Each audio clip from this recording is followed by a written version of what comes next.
안녕하세요. 정비사 브라이트입니다. 자, 오늘은 자동차 벨트에 대해서 제가 몇 가지 좀 알려드릴까 해서 이렇게 시작하겠습니다. 요 근래에 자동차 벨트 관련에 대해서 자동차를 운전하신 분들이 자동차 벨트에 대해서 너무 몰라서 정비한 사례가 한 2건 정도 있는데요.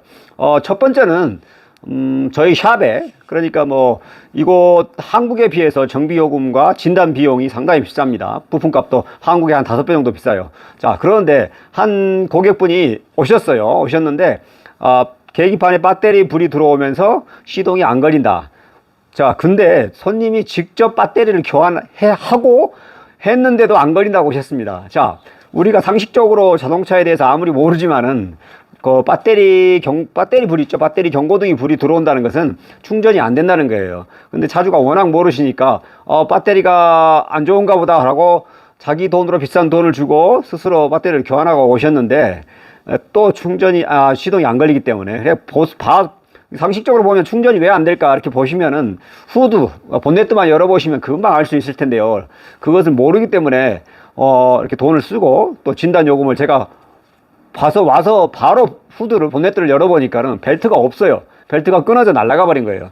자동차 주행거리는 약 20만 킬로 가까이 갔는데 벨트를 한 번도 안 하신 것 같아요. 벨트에 끊어진 시체 자국만 있고 끊어진 얇은 벨트 가닥이 몇 가닥만 남아있고 벨트는 날아가 버렸더라고요. 자, 이렇게 필요하지 않는 진단요금이라든가 어떤 불필요한 배터리를 교환한다든가 엉뚱한 정비를 하게끔 할 수도 있습니다. 그리고 다른 사례는 또 한국 분이신데 제가 아시는 형님인데 다행히로 제가 쉬는 날에 전화가 왔어요. 동생, 차가 시동이 걸릴 듯 말 듯 하면서 안 걸리고 간신히 집에까지 왔는데 시동을 끄자마자 다시 걸리라니까 시동이 안 걸리네. 이렇게 얘기하시더라고요. 시동이 안 걸리는 원인은 워낙 많잖아요. 그래서 제가 가서 보고 이렇게 본네트를 열어보니까 벨트가 없어요. 벨트가 아예 끊어져서 날아가 버렸더라고요. 자, 이 두 사례를 간단하게 지금 말씀드렸는데 우리가 자동차에 아무리 몰라도 기본적으로 기본만 알고 있으면은 쉽게 접근할 수 있는 것을 너무 어렵게 생각하고 어렵게 돈을 쓰는 경우가 있습니다. 자, 배터리 잘 들어보세요. 배터리 모양이 빨간불이 들어오면은 충전이 안 된다는 경우예요. 그렇기 때문에 이 충전이 안 된다는 불이 들어올 때는 배터리라든가 혹은 제네레이터 발전기 자체의 불량일 수도 있습니다. 그러나 가장 먼저 본네트를 여시고 벨트가 있나 없나 보세요. 벨트가 늘어져도 뭐 충전이 안 될 수도 있고 전기적인 와이어라든가 커넥션이 불량이어서도 그러긴 하는데 가장 먼저 기본을 보셔야 돼요. 자동차는 벨트가 있나 없나를 보시고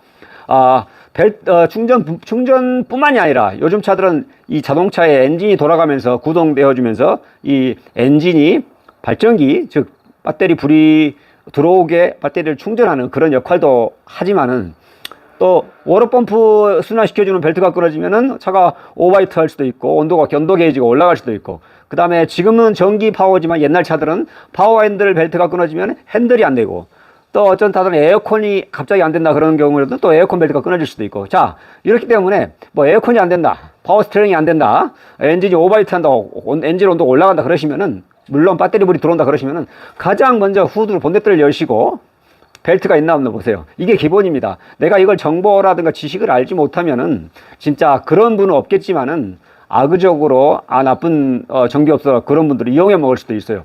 이게 아닌데 이걸 가르세요라고 그러다 보면 큰 돈을 쓸 수도 있습니다. 그렇기 때문에 먼저 후드를 열고 벨트가 있나 없나 확인하시고, 자, 그 다음에 요즘 차량들은 벨트를 가장 기본적인 것이기 때문에 오일 교환이라든가 뭐 타이어 점검, 타이어 교환 같을 때 정비사들이 육안으로 이렇게 보고 교환하실 때가 됐네요, 혹은 크랙이 갔네요, 금이 갔네요, 균열이 갔네요, 이렇게 그런 것을 찾아냄으로써 또 사전 점검을 하게끔 돼 있는데, 제가 말씀드리고 싶은 거는 요즘 차들은, 옛날 차들은 V타입의 그 벨트를 썼거든요. 그 V 벨트의 타입은 아주 오래전 차들, 지금도 뭐 어떤 저렴한 차들 혹은 농기계 같은 데는 들어갈 수도 있습니다. 자, 그런 벨트의 차들은 4, 5만 킬로 되면 금방 금이 가요. 그래서 일반 사람들 혹은 정비사들도 금방 크랙이 갔구나, 균열이 갔구나를 찾아내고 정비하세요라고 말하는데, 요즘의 차들의 벨트는 홈이 파인, 이렇게 홈이 여러 개 홈이 있죠. 이 홈이 파인 벨트를 사용하기 때문에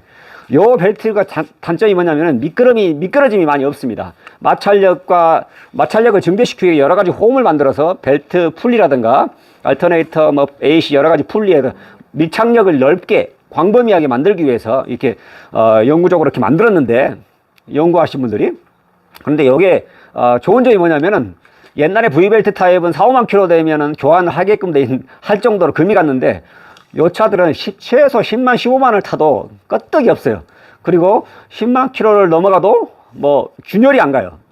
그렇기 때문에 일반 사람들이라든가 정비업소에서도 벨트 보니까 균열이 하나도 없어요, 타실만 해요 라고 말씀드릴 수가 있어요. 자, 그런데 이게 뭐냐면은 눈에 안 보이는 내부적인 균열이라든가 그 다음에 늘어남, 그리고 뭐 경화라는 것은 이 고무가 말랑말랑한 성질인데, 이 오래되면 열적인 것에 의해서 혹은 세월이 가면서 그 추위와 더위를 이기다 보면, 세월이 가다 보면 이게 고무의 능력을 벗어난 경화돼 버리고, 그 다음에 이 벨트 사이에 자세히 보시면은 뭐 돌가루, 이물질 가루 같은 거 끼거든요.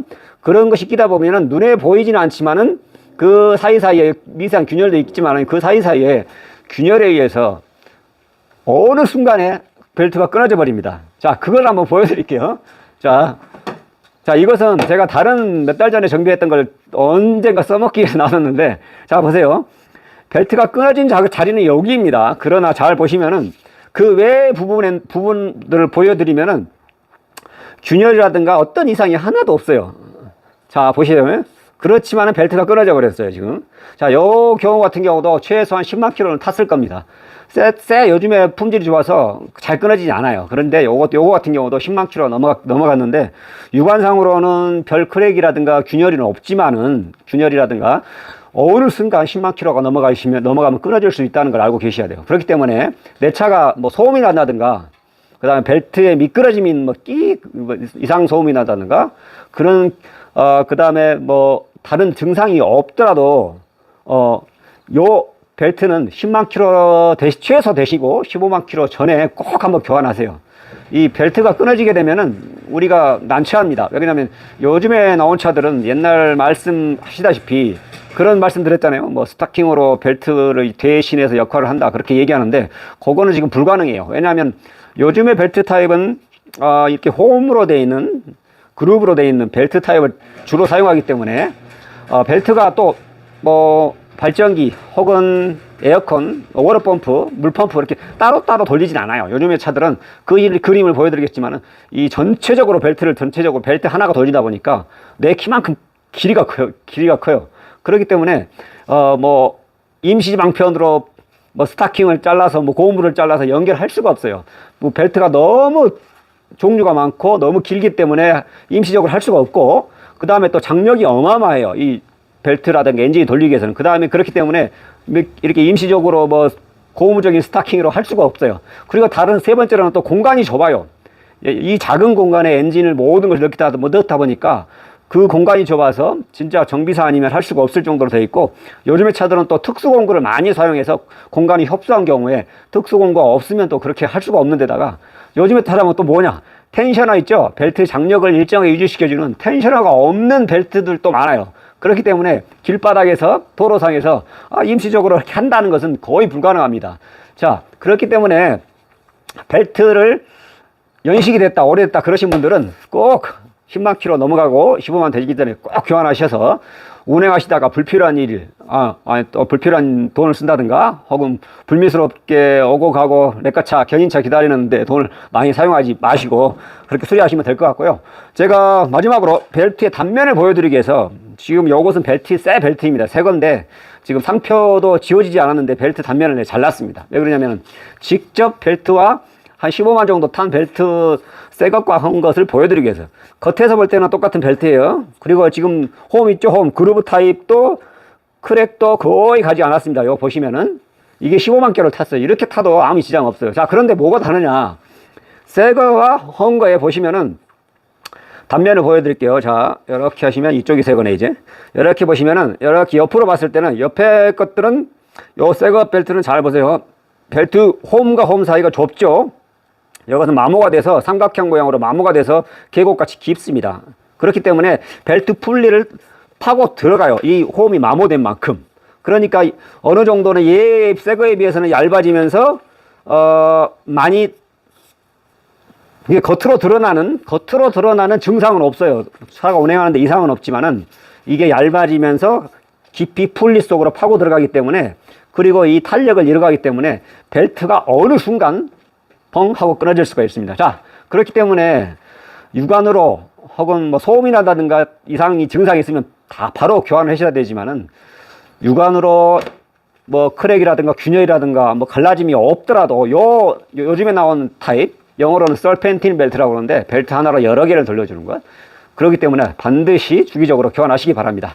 전기 자동차는 당연히 벨트가 없기 때문에 뭐 벨트를 수리할 필요는 없지만은, 또 하이브리드 차도 벨트가 있습니다. 차종에 따라서 요즘에 나온 차는 하이브리드가 벨트가 없는 차들도 있어요. 왜냐하면 에어컨 컴프레셔도 전기로 돌려버리고, 워터 펌프도 전기 모터를 사용하는 차도 있습니다. 그리고 당연히 파워 스티어링은 요즘에 대부분 차들이 벨트가 없습니다. 전기 파워 스티어링이기 때문에. 자, 요걸 염두에 두셨다가 내 차에 오일 갈 때 정비사 분들한테 벨트 한번 점검해 달라고 꼭 말씀드리고, 이상 증상이 있을 때는 반드시 교환하고 그렇게 하시면 될 것 같습니다. 자, 그리고 아까 전에 말씀드렸다시피 이 배터리 경고등, 배터리 불이 들어온다 그러면은 충전이 안 된다는 거라고 꼭 기억하시고, 가장 기본적인 것, 후드 본네트를 열고 벨트가 있나 확인하세요. 자, 오늘은 이렇게 마치겠습니다. 감사합니다. 자, 엔진을 한번 보여드리겠습니다. 크랭크 축 엔진이 위에 달려있는 워터펌프를 돌리고 있고요. 지금 알터네이터 같이 하나의 벨트를 돌리고 있고, 이쪽에 에어컨 벨트는 따로 설치가 되어 있습니다. 그 이유는 에어컨 벨트가 운행 중에 떨어져도 워터펌프 발전기가 돌아가면서 운행할 수 있게끔, 운행하기 이상이 없게끔 그렇게 설계가 되어 있습니다. 지금 벨트 텐셔너라는 게 대부분 차들이 달려 있어서 벨트의 장력을 마모라든가 늘어지면 자동으로 조절이 됩니다.